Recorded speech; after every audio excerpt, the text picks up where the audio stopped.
All right, all right. Here we are on March. We call March. I'm thinking of May. March 18th, 2025 for Heart Center Marketing. Can you see how my brain is already thinking forward thinking all the time? Welcome to the show. We have an epic guest. We have known each other for many, many, many years.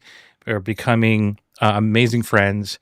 I'll call it out like that. My good friend Ted is in the house, and every time I look at your last name, do you know what comes to mind? What? Pomodoro. Pomodoro. Yeah. So for everybody listening, tell us who you are. How do you pronounce your last name the right way? Not Pomodoro. I'm gonna switch cameras real quick. This one's blinking at me, and I'm pausing. Hold on one second.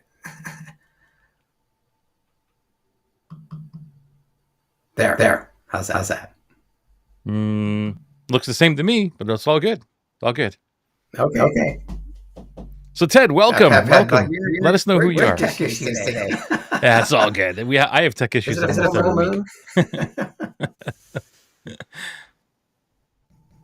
Yeah. So we met. Gosh, it must have been 10 years ago in a whole other universe. We were learning this internet marketing thing.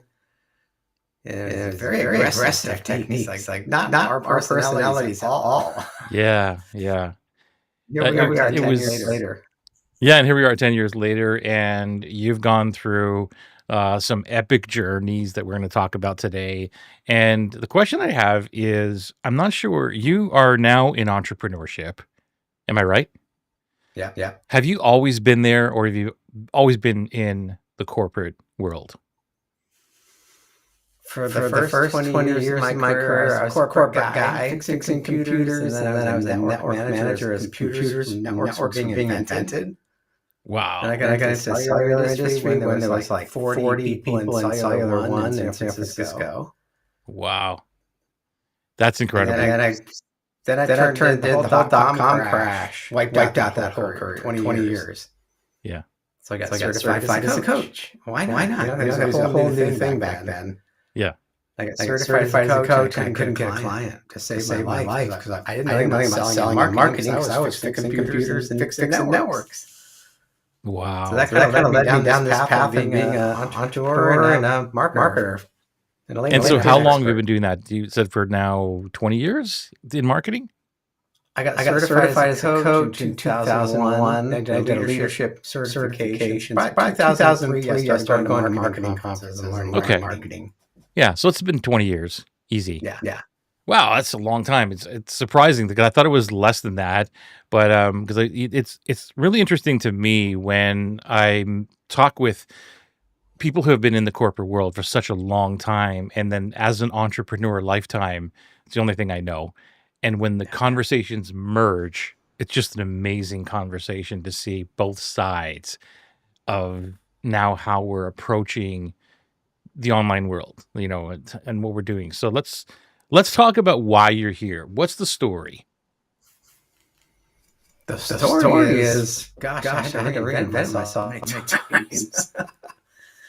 And what's interesting is, as being a techie and fixing computers, I'm usually the guy that's behind the scenes, fix your computer, I don't say a word to you, don't tell you anything. And then they say, hey, you actually told me what wrong with the computer. You checked in with me the next day. You're not a normal service technician. So that kind of just opened me up to so many possibilities. So wow. So in that, and now what you're doing is you're helping people who have been laid off, things like that. Like, what is it that you're doing? What is the superpower? What is the outcome that you're helping people do? So that's my whole shift in the last couple of years here. I was at LinkedIn. I wrote Ultimate Guide to LinkedIn for Business and Ultimate Guide to Twitter for Business. Gosh, the last version came out 5 years ago. So I had three versions of the LinkedIn book. So I was teaching LinkedIn and how to engage with people, how to optimize your profile. And then I got COVID, and I was writing emails every day and writing articles. And once I got COVID, I got this brain fog, and I couldn't really think clearly for quite a long time. Mm-hmm. So I just kind of the last couple of years, I've been just kind of figuring out what's next. And I look around and all the people I know, they're either retired now that are my age, or they're getting laid off. Okay. And like, what do I do? I'm like 55 years old. What do I do with my life? Maybe I don't need money, but I want to stay engaged. Mm-hmm. Mm-hmm. So I was going through too, like, what am I going to do for the next 20 years? And a friend of mine, I got on a call with him after we hadn't seen each other for a few years. He said, what are your goals for the next 20 years? I said, well, I'm 66 right now. I'll probably be dead in 20 years. He goes, yeah, but you need to have a plan and goals. Otherwise, you're just going to wither away and be nothing. Right. That just kind of opened my eyes like, oh yeah, I better get back on the horse here. And because I just love helping people and coaching people. Right. Then I ran into you again. Like, Yeah. Come full circle. I said, wow, you've totally changed what you're doing too. Yeah. It's really the approach of like, who do I want to spend my time with, as I live to 150. So I'm not going anywhere in 20 years.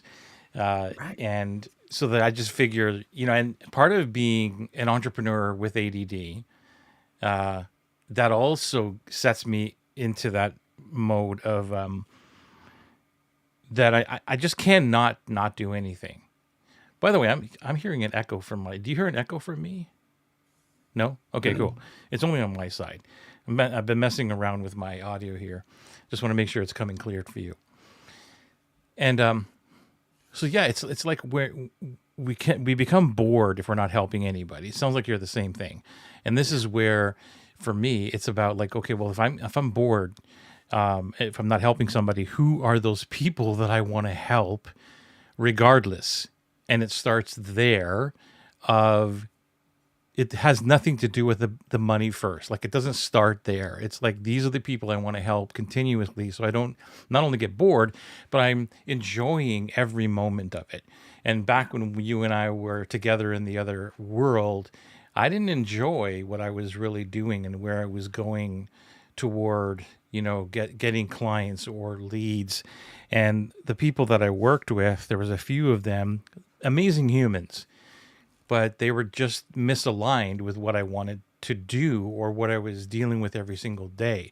They're, like I said, they're amazing, amazing humans, but our business goals and the things that we were doing were just not aligned. So I couldn't see myself there. Does that align with you, or does anything resonate there with what you're doing right now? Thank you for saying that. I did that for so many years, and I studied with all the big gurus, and the guru that was mentoring us told me one day, Ted, you leave millions of dollars on the table. I said, Oh my gosh. if I can't help somebody, I'm not going to take their money. Yeah. I'm not going to have them pay me $5,000 or $10,000 and not have them get results when I know they're not going to get the results. Mm-hmm. I was like you, as I heard, I had pits in my stomach. Like, I just can't take people's money when I know that's not going to work for them. But I did have great clients that I really helped. But I turned down more clients than I would help because I said, hey, go to this guy. He's good. He'll teach you the fundamentals. When you're ready, help you. Yeah. Sorry, go ahead. Oh, I just felt so much better. Yeah. And I'm leaving millions of dollars on the table. Yeah, that one scares me. Every time I hear that you're leaving millions of dollars on the table, that's totally cool. I let me leave the millions of dollars for someone else. I don't. It's not that I don't want to make money in the business. I think a healthy business is extremely important because it allows us to do more with our life. And I don't know about you, but I am not a person that I'm just realizing this now, or maybe admitting it more, that the scale thing of businesses is not for me. Like, I'm not into building a massive company with all kinds of teams and all of this stuff. Like the solopreneurship, the one person company idea with VAs and things like that really excites me. It allows me to just live an epic life, but it starts with the people of who do I want to spend that time with. And even if I looked at, I was just talking to a client or a potential client the other day, and we were, we're talking about pricing, whatever it was, and they were talking about like a $45 item. or something like that. And I said, if you 10x that or 100x, whatever it is, and it's $4,500, and you just change who you're speaking to, and you want to make $100,000, you're basically looking at 25 people a year. Mhm. And that to me is so much simpler, to have a business that is focused on a small group of people that are in tribe that can come together and support, encourage, and be there while we go through the down parts of the business too. Because it's to try to manage so many people is, I don't know, man, that's not for me. So anyway, I don't know. What are your thoughts on that? By the way, No, that's what. if you're live, let us know by hashtag live or hashtag replay. Let us know in the comments. That's the one thing I didn't do. While you're answering that question, I'm going to get my iPad out to see if there's any comments on the Facebook part of Okay. it or the group. Go ahead. No, I kind of fell into that trap of scaling the business when we were in that mentoring program together. Okay. I was running ads and I was getting lots of leads, and got to the point I was doing like 7 or 8 Zoom calls a day with prospects. Wow. And like 40 hours a week. I was doing so many sales calls. Then I'd get clients. I think, oh, got a client. Now I got to do the work. Oh my God, what am I going to do? Then I got to keep the marketing funnel going, and then I got to do the bookkeeping. Right. It's like, oh my God, I'm making a lot of money, but I'm miserable. Then I'd hire some people to help me, and they would flake out. You just couldn't keep good help. Yeah. Yeah. I had help steal clients from me at one point. Like, Really? yeah, that's when I just kind of wound things down. I was like, oh, no, this isn't for me. I don't want to do this. So tell us more about. I'm not ignoring you. I'm just trying to get this here on the Yeah, iPad. that's okay. Tell us more about where you are now. Like, what are you doing? Give us a synopsis of that. So I created this community called Epic Encore because I did some chat GPT, kind of put in all my friends, it's like we're all over 55. Most of us are over 65 now. And we want to keep working. We're too old to get a job. We don't want to work 40 hours a week. Nobody would hire us to do a 40-hour-a-week job anymore. Mm-hmm. But we want to stay engaged. And last year I did a course ads. So you test phrases. So you just make ads and you have phrases in them. You don't care about selling anything or getting leads. It's like, what phrases got the most clicks? And it was like, people are feared isolation after they got laid off or they weren't working. And one of the biggest ones, isolation was by far the biggest one, but the next one was like purpose. So for 40 years, you have a job, you have a job title, you have a purpose, you go to work, you have a team you're mentoring or managing. But all of a sudden, Monday morning, you don't have a job anymore. You don't have a purpose. And men especially get depressed. They feel isolated. They don't know what to do. They don't go out and make friends as easily. Like my wife's been retired 3.5 years. I never see her. She's hiking. She's going to lunch with the girls. She's golfing. It's like, okay, I like doing a little bit of that, but not full time. Mm-hmm. So I'm just kind of trying to pull together this community of people where we can kind of share our experiences and what we're feeling. That's cool. Yeah, I think that community is the one of the most important things, especially these days with all the AI coming in and everything is robotized, if that's a word, but it is now. TM. So it's funny. It's because my mentor, my good friend, my coach Giovanni Marsico, he told me many years ago that about the community, and he says one thing that I come to realize. And I was building Atlas, the program that I have, which is a small, experience of group people, like how to do group programs, right? But it was building the tribe. And he said that people come or they buy the outcome, they buy what you're doing, right? But then they stay for the community. And I never really understood that until I actually did it and began to shift from what do I sell here? What's the outcome? To protecting the tribe, which that was my growth period, I guess it was. It was like, wow, these people are really cool. I've got 50 of them now, let's say, at the point. And then I said, wait, the next people that I want to come in, these people are so cool and they vibe with each other. I want to make sure that this community stays the way it is. And when I was realizing maybe my subconscious was kicking in, Yeah. saying that no, that they're coming back because of the tribe, these 50, right? And so my shift became, all right, you want to come into Atlas? Great. It doesn't matter but that your credit card goes through. That doesn't matter. Do you fit this community, this culture, Right. this tribe? Is that what you're doing? Is that to any degree? Yeah, Yeah. exactly. I'm making it very affordable. I don't want to charge an arm and a leg. It's about having a purpose. Hey, you can get up and you can reach out to these people online. And what we did a couple months ago, a friend of mine put together, he called an intentional dinner. So three of us said, hey, let's invite a couple people and let's go to dinner. Bunch of guys, because we never get out of the house.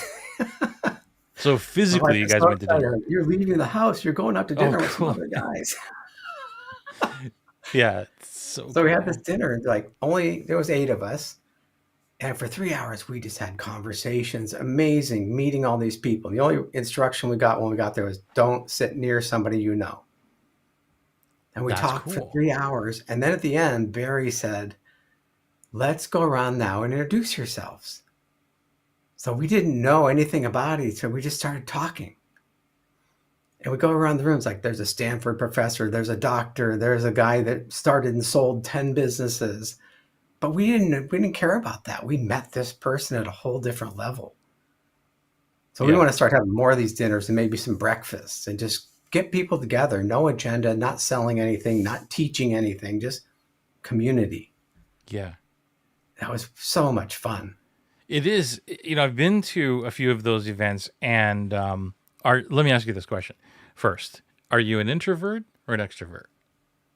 Introvert, big time. Really, really. Yeah.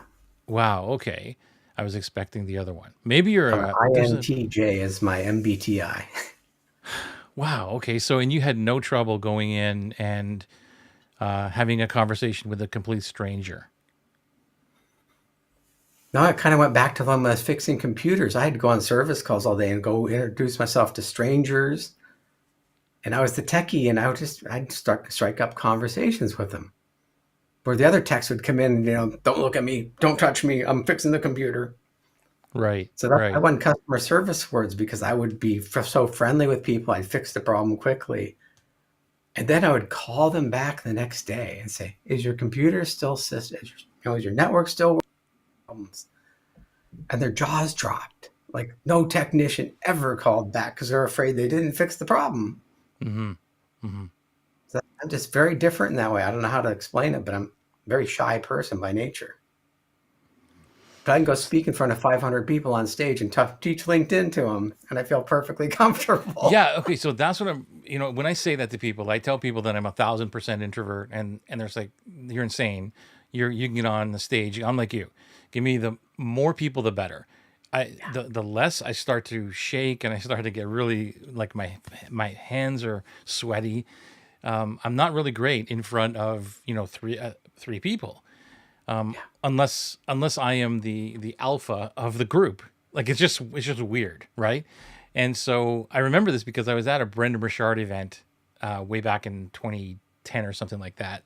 And then when they do those breakouts, like they teach something and they do the breakouts and you get together with a whole bunch of strangers, right?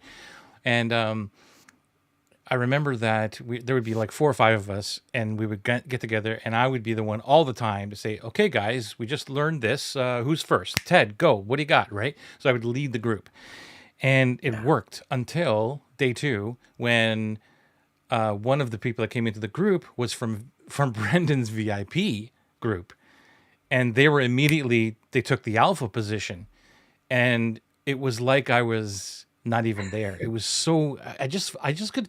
It was like I was watching myself from above. I'm like, wow, like how much you change when you don't have the spotlight.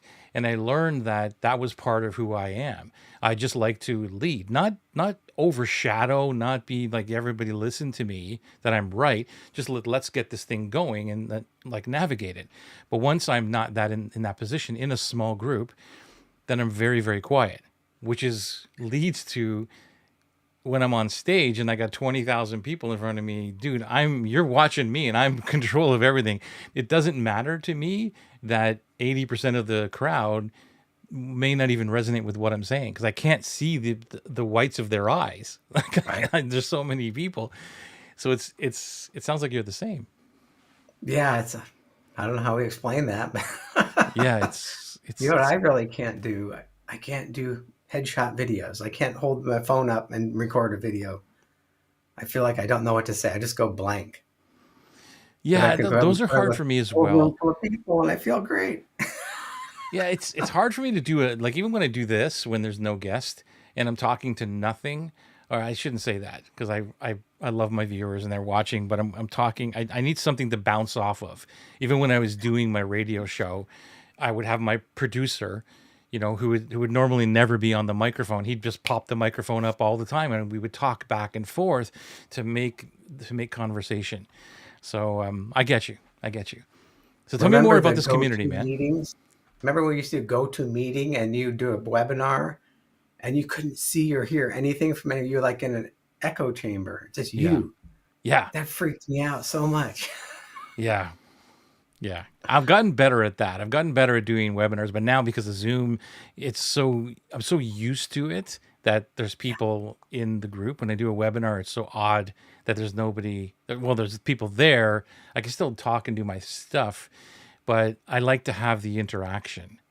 And it just becomes so normal to me. I mean, when COVID hit and everybody gravitated to Zoom, I was already on it for I don't know how many years, 3 or 4 years before that. Yeah. So it became a norm. And now to me, it's so normal. That is like, let's just go on a Zoom instead of I'll pick up the phone and call you or text you, whatever. Let's get on a Zoom call. Whereas before, I remember being very, very, you know, I don't want to get on camera here. Like just whatever, Right. just text me or send me an email or whatever, right? And now we don't schedule a call with our best friend unless we text them first Yeah. and then say, hey, you want to get on a call? Here's my calendar link. Oh my gosh. Yeah. But wait, we're Yeah. best friends. We can't just call each other. I know, right? I know. It's just that's got to change. You know, that's got to change. It blows people away when you call them. Why are you calling me? Somebody die? Yeah.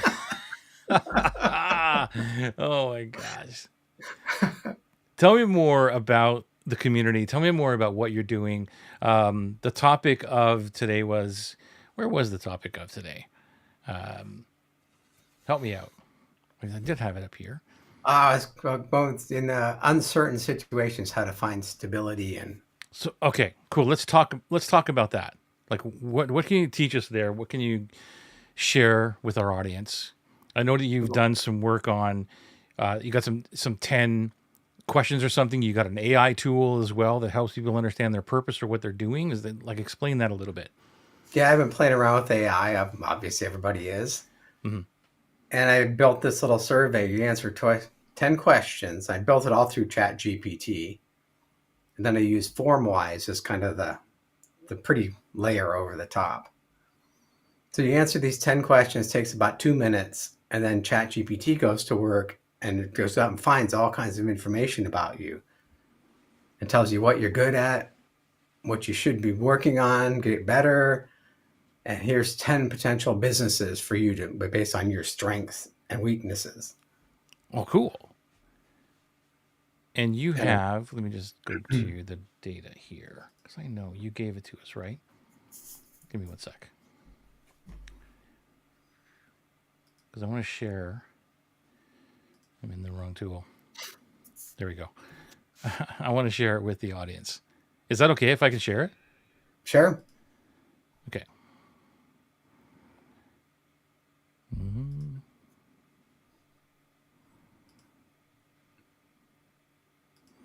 Yeah, this AI, I've been the beginning of so many industries in my lifetime. Computers and networking and cellular and the internet marketing. But AI is just like 1,000 times more powerful. It is, and it's funny because I'm just reiterating or reinventing my program Atlas, and that's what we're focusing on is really how to utilize AI not to replace what we're doing, but to amplify what we're doing and enhance and take away the task oriented things. Because I think that, I don't want to turn this into an AI conversation unless it has to be, but realistically, what I see, I step back and really watch the industry grow a little bit. And I'm in no way an expert in it, but I've watched it from the sideline. And I see a lot of coaches, experts, using AI kind of as a replacement, thinking it's a replacement for their real creativity, their genius. And Right. and I don't use it in that way. I allow it to help me, but I have conversations with it and brainstorm with it. But it has all of my data, right? Like this Right. conversation today, the transcript will go into it to build on, Yeah. like, okay, this is what Joey's all about. This is what he thinks. And so it allows me to brainstorm back and forth. And then it allows me to take what I do, my framework, like let's say the Dream Client DNA, and say, great, you know a lot about me. Like, let's brainstorm a little bit about my dream client. What would you like? So I'm asking a questions. I think it's, for me, it's one of the best partners in brainstorm ever, because this is where I Yeah. get a lot of my ideas, is talking with people like yourself. And always at the end of a conversation, I'm like, man, that was a great idea. So I love back and forth conversation. Now I've got this tool that not only can talk back and forth and challenge me, but it also can go into my data and Yeah. source out stuff to say, have you thought about this? Or maybe you should continue to do this. Yeah. What are your thoughts on that? Yeah, because we live with our blinders on. We're like, Right, right. we see the world through our eyes, but then to think, oh, I've been coaching LinkedIn for 15 years, teaching people this. What else could I teach them? It gives me Mm, like 30 ideas of, well, you could also do this, this, this, and this. So it just opens up. And then, like you said, it goes through your history and your data. It's okay, this is what you've been doing for the last 15 years. You're really good at it. If you learn this skill, you open up a whole nother revenue source or another business if you want. right. So Yeah. and it's getting better and better every day, obviously. 100%. 100%. I'm I doing a just think class that with Rick Sheffrin right now, and he's like this crazy mad genius. So every day he gives us a prompt, and we have to answer 20 questions based on some criteria. It takes like up to 2 hours to fill out 20 questions. mhm, And we've done 8 days now, and it's building this incredible profile much deeper than me just uploading my data to it. right. So it's Right. like, oh my God, this is life changing. Yeah, because if you ask that one prompt where it says, "Give me 20 questions that you want to know about me or my business," or that one question, if you answer number one, it'll bring back another five based on that one question, and then you're Right. inside that rabbit hole for a little bit. So it takes a little getting used to when you're doing the whole 20 question thing. Yeah, 20 questions every day, and it's going to go on for 6 weeks. Incredible. That is so So, great. yeah, so it's building this library of information I don't even know about myself. Right. Yeah. That is That'll good. really help me when I'm coaching people or bringing people into my community. It's like, okay, take this test, and here's where you fit in, and then the algorithm will work, matches people up based on what's in their profile and their activity. Mhm. Mhm. It's a whole other world of just having a forum. Yeah. Remember the good It, old forums, the good old Facebook groups. You just have little conversations going on, but this is a whole nother level of interaction with each other. right. And this is one of the things that you're bringing up here. The underlying thing is, for anybody listening to this, is the data that's put in is the most important thing, right? And I think that where I see a lot of mistakes, even when I was here, I'm not pointing any fingers because I was there too, but it was more about, hey, this thing can do this. Can you go create? Can you go write a LinkedIn post for me? Sure, it Yeah. can write a LinkedIn post, but now, if it's different, where not only are you teaching it yourself, but even if you didn't do that and you uploaded, um, you know, data from transcripts of your conversations on your coaching, and it just has 5 or 6 transcripts of that, and it understands like how you coach, what are your thoughts, what are your ideas. Then when you say, can you write me a LinkedIn post based on what my ideas are on teaching LinkedIn, whatever, it's a Right. completely different output than you Yeah. would get just from a standard write me a LinkedIn post, right? Right. Yeah, And I still write them myself after I see what they wrote for me. of course. Edit them. Yeah. 100%. Yeah. And this is what I mean. There's, I think that there are a lot of people who are just using it as this really quick tool to write me a LinkedIn post so I can put more content out that gets in front of people so they can, get more eyeballs in this stuff. And they're just pumping out content just because now it's really a push of a button for them. Whereas you and see I, people like, I wrote 30 books last month. yeah, How good are those books? right, right. It's crazy, 30 books that were written by a machine. man. Yeah, There's people teaching that. That's why we're not doing that stuff anymore. I know. I know they're teaching it. And, even one of the biggest things for me they're still teaching it, was the DMs, where the whole DM strategy, and you go into a Facebook group and you message somebody or you comment or they commented on you. And then that's the open key that you could actually DM them and say, hey, you want to buy my LinkedIn course, whatever. And I'm like, man, that's not what I'm talking about. I haven't been, I've been in groups where a lot of my clients come from, but that's not the strategy. And I don't know who continues to teach you this strategy, but guy, this is wrong. I even had one, I get them every day. And I always respond with the same type of comment, which is, hey, Ted, just wondering, is this kind of opener working for you? And if it's not, then let me know. And some of them just don't respond, or they say, oh yeah, this is fantastic. Do you want me to help you get 1,000 qualified clients in 15 minutes? Or the other guy yesterday said, yeah, I've been trying this for a little while and it just doesn't work. I go, well, duh. Like, well, that's your indicator. Like, who's teaching you this stuff? Man, I usually reply and say, if we were at Starbucks having a cup of coffee together, would you say that to me? Right. And they say, no. I say, well, why are you sending me the message? That is classic. That is classic. There's something. Okay? So you just mentioned Rich Sheffrin. So the chain of beliefs. You're familiar with that? Yeah. And it's one of the go-to things that I always teach. Rich was the first one, I think, that taught me that, or was Andre Chaperon. I can't remember who it was, but I always give Rich the credit for that. And anyway, at the beginning of the chain, I call it the Bar Stool Moment. And this is what I teach everybody, right? I go, what would you do when you're at the bar and your dream client sits beside you and you overhear them talking to the bartender? What do they say? Like, what is the thing that opens the conversation? And this rattles them a little bit. Yeah. And so they're okay. And then whatever, we work on that a little bit. They get it. And I go, okay, well, great. Then what do you say to that? And that gives them a little bit of a question. And to your point, they might say something like, well, I have a program. I teach people LinkedIn or whatever. I say, really? Would you actually say that? If somebody sat beside you and said, man, I just don't know what I want to do. I've been trying this LinkedIn thing forever and can't get it working. Like, would you actually say, well, listen, I have a LinkedIn course outside in the trunk of my car. It's $5.99 or it's 50% off because you're sitting here beside me in this bar tonight, right? Like, you wouldn't do any of that stuff. No. And so when they can visualize that conversation of real life, I think it helps people understand you're doing this the wrong way. You don't go in and pitch somebody. Get into a conversation about this. Right. Well, when I had my books, when I'd go to conferences, I would hand out my books to people I wanted to meet. Yeah. I gave one to Frank Kern one time. He goes, dude, you wrote this book all by yourself. So cool. So cool. Were you at the event in San Diego? One of the last events? So I didn't see you there.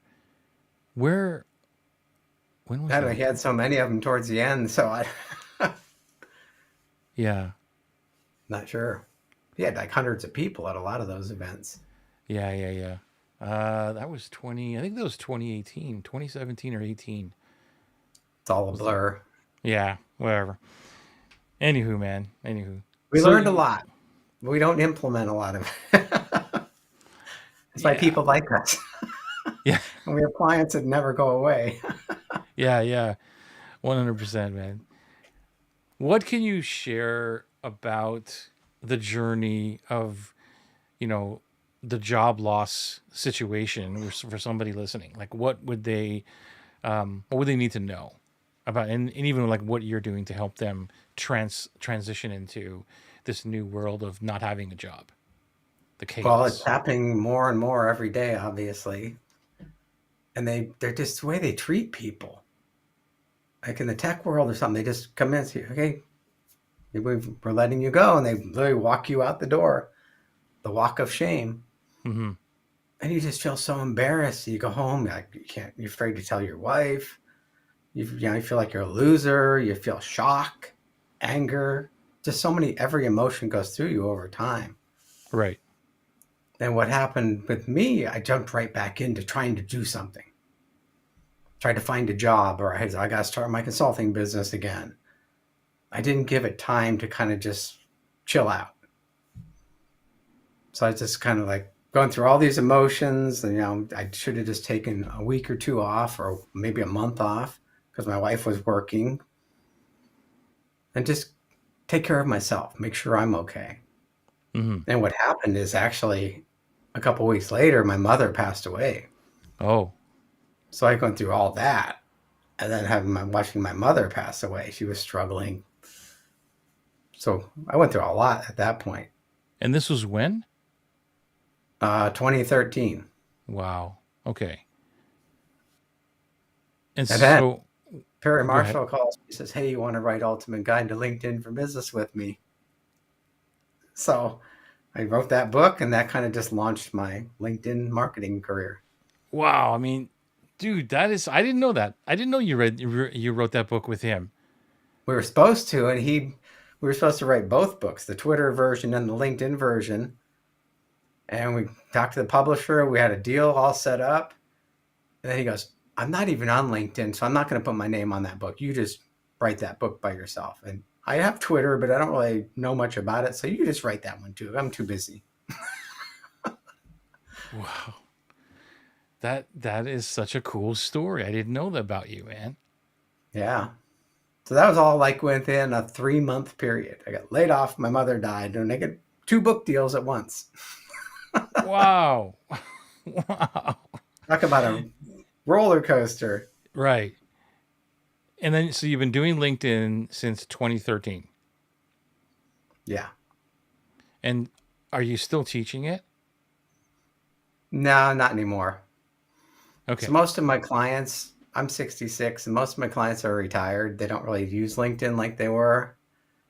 And the 40-something-year-olds don't really care about learning LinkedIn from an old guy. Mm-hmm. There's a lot of 40-somethings that are just crushing it teaching LinkedIn with their strategy. So Okay. that's where I'm just kind of like, hey, this is where I'm at. This is where all my friends and my colleagues, we're in this position of we want to be productive for the next 20 years, but we don't want to work full time. Okay. So So let's what do build we do? something. It's kind of our legacy project. I call this Epic Concord community my legacy project, whatever that ends up being. Mm-hmm. It keeps me involved every day. My wife says, what are you doing in that room today? Who are you talking to? We were in Europe last year. And we actually met up with a guy that I know from a mastermind I'm in. And we had coffee, and he walked us all over Budapest with us. There's, oh, he's really nice. You do have real friends. They're not just virtual friends. Yeah, yeah. So it's fun. It is. It is. But I don't want to do 8 or 10 calls a day like I was doing there. Yeah, I was well, at least you were getting paid. I remember doing 8 or 9 calls a day trying to get a client. Literally a banker's box right down beside my desk here full of calls and call prep forms and all kinds of stuff that went nowhere for years, Yeah. And so Well, I didn't it's- close a whole lot of them at first. yeah. Well, yeah, I'm like you. 1 hour a week. Maybe this is not my second hour, but this is really fun. Even so, the coaching is, and 1 hour a week. Maybe I do now. It was an 8 week cohort, so the new one Mhm. coming up. I'm trying to do it in 4 weeks. We'll see how it goes. I'm always playing around with stuff. But imagine that if you can get it down to like 4 weeks, and you just do it once a quarter you can have a really cool life. And even if it's 8 weeks, it's still really cool. Once a I used quarter. to do 12 weeks, and nobody would be there for the last couple. They'd kind of burn out. Yeah, But I did 8 weeks. Yeah, see, when I did it, this is okay. This is an interesting conversation too, because when you curate the tribe, when it's the right people who are, they're not just buying something. Like I didn't have very too much of a problem getting people to go all the way through to 12 Mm-hmm. weeks because it was the way it was set up, and the real reveal, what they truly wanted, is at the end, and they don't Yeah. know. They have to go through the beginning of it in order to understand, well, how do I sell stuff? Like that's basically it. And so that's Yeah. coming at the end. And then what's funny is around when it was 12 weeks, around week six, they would always say, wow, I think I need to go back and do the work from week 1, 2, and 3 because I'm really starting to get it. Because I know, like everybody was waiting for the good stuff, right? Like, oh, when do you tell me the secret to sell? Well, dude, I've been telling you this for the last 6 weeks, and All this is the right. thing, right? So it's interesting that trying to cram it down from 12 to 8 was hard enough, and now doing it in 8 to 4 is going to be interesting, but we never had AI the way that we have it Yeah. now. So we can speed up a lot of the stuff that took, like, go do this research, go do this, and read through some of this stuff, where the AI can do a lot of that stuff.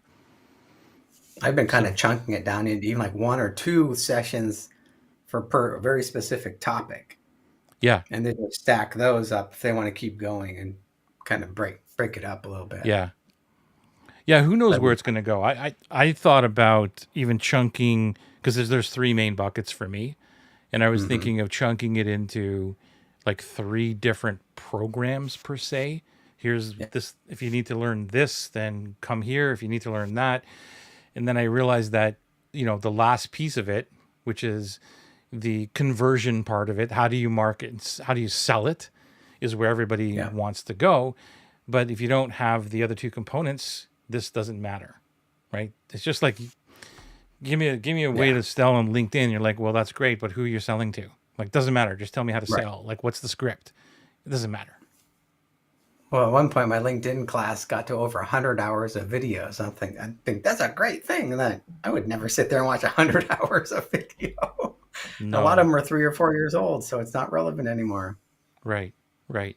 So, But you could probably condense it right down. If you went on and taught LinkedIn, you could probably do it within a couple of hours now. yeah, Yeah, yeah. cool. Tell us more, man. Tell us more about what. Any more tips on chaos if somebody's watching right now and they're lost between what they were doing, where they want to go? Like, what would you tell them? I just did an interview today with my first marketing mentor from 2000. He's 25 years ago. I met Robert Middleton, and he retired a couple of years ago. And he's doing this thing called Ordinary Visionaries. Just for fun, he interviews people. And just people he's kind of on his email list or people that are making a difference in the world. And he does like a 30 to 40-minute interview with them. And they have incredible stories about being mindful and being caring and, the anti marketing stuff. They're just really good people. Then Robert came up with this phrase. He said the other day, what is the difference I make right now? So when you're getting stressed out, you think into the chaos, think, oh my God, the world's crumbling. You can't control the past. You have some control over the future, but right now, we're all safe. You look, my house is okay. I'm safe. I'm healthy. Right this second, I'm okay. So Mm-hmm. what's the difference I'm now? And he said it's really helping his marriage because not that he had problems. He's been married forever. But he would just wake up and says, how can I make a difference with my wife? I'd just give her more love and a hug. Simple That is things. cool. But he's doing this whole big movement. He wants to make it a huge movement. Like, what difference am I making right now? So it's like I'm reconnecting with a lot of people like that. It's like pick up the phone and call people, remember? Or send an email to people or send them a LinkedIn message. Hey, how you doing? Just check Right, in with them. right, right, And people get on the phone and it just opens up, hey, this is what you're up to now. Oh, cool. right. Because, Yeah, it's things we did so 10 years ago, we're not doing the same stuff. Everything's changed so much. Right. And it's true. Like even a simple conversation or even a voicemail or voice message in Messenger Yeah. matters. Just because we're just so fast to connect. And yeah, I did it. I did my touch. I did my 10 touch points today or whatever. And man, yeah, maybe you sent it out, but are you really connecting? Are you really asking, do you care about that person? And Right. that's why these DM strategies really, bug me because there's no connection whatsoever. Right. And even when somebody connects with me about, like, they're asking specifically, what's your program? Like, how do I get in? What's the cost? All these things. I don't answer those questions like right away. I say, dude, like, let's talk a little bit about you and your business first. Can we do that? Yeah. And most of the time, 9 times out of 10, 9.5 times out of 10, they're appreciative out of that. I might Yeah. get the odd person every once in a while that says, no, just, well, how much is the program? Like, what are you trying to avoid? Just tell me what the dang thing is. And right away, guess what? They're on the anti-avatar list. They aren't here.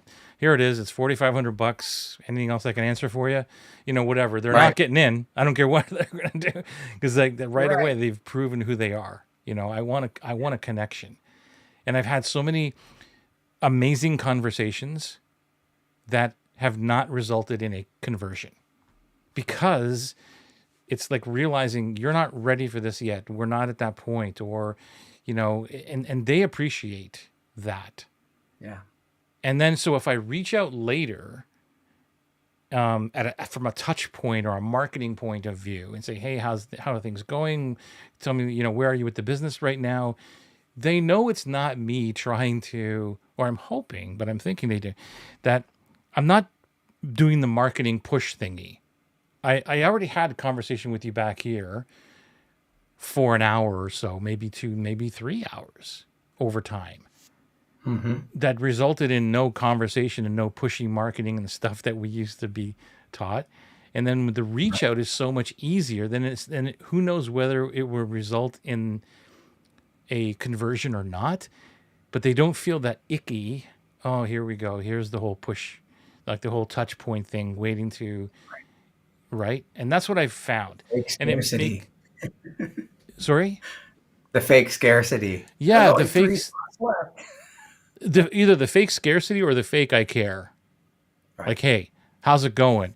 Oh, not bad. Great. Listen, by the way, while I've got you, Atlas is coming up in a couple of weeks. Just wanted to let you know in case you wanted to get in. Like, you know what I mean? Like, Right. dude, this is, you reached out to me just because you wanted to tell me about your program. Right. Now, do I hope and that they get into my program sooner or later? Absolutely. I'd be lying if I'd said no. Sure. If it comes up in the conversation, yeah. But I am interested in more, like, we talked last about this. Where are you now? Is there anything else I can answer? Maybe I give you something else that might help you along. You know, Right. I think those are authentic conversations in marketing. Yeah. What I've been doing lately, I don't invite anyone to connect on LinkedIn unless I saw them like on a webinar or I met them at a conference or at some kind of networking event. I'll pick up my phone, go to the LinkedIn app and record a message to them, a video. Hey, it was great seeing you, great meeting you at the whatever. I loved your presentation at Brian Kurtz's whatever. And it said, if you're ever interested, I'd love to interview you. Maybe I usually do that in the second conversation. Interview him for my YouTube channel. I'm starting a podcast too. Nice. But just, hey, I really enjoyed what you did. I love the way your style or whatever. A short little 30-second video on LinkedIn goes a long way. Yeah. And it's I'm not trying to get them as clients or anything. I'm just trying to thank them. Yeah. Yeah. And then they That go to is my epic. profile, they see what I'm doing, and then they reach out and says, hey, I'd like to learn more about your program. Let them find me and what my program, because I'm not That's a pushy right. guy. That's right.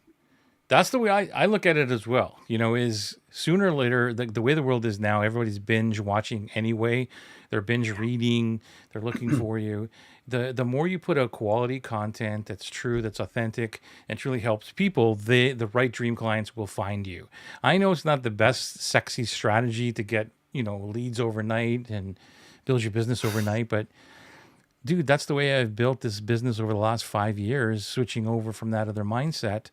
And the clients that come to me, when I say that they are pre-sold, they truly are, because of that, because of watching and learning from their own, their own timeline.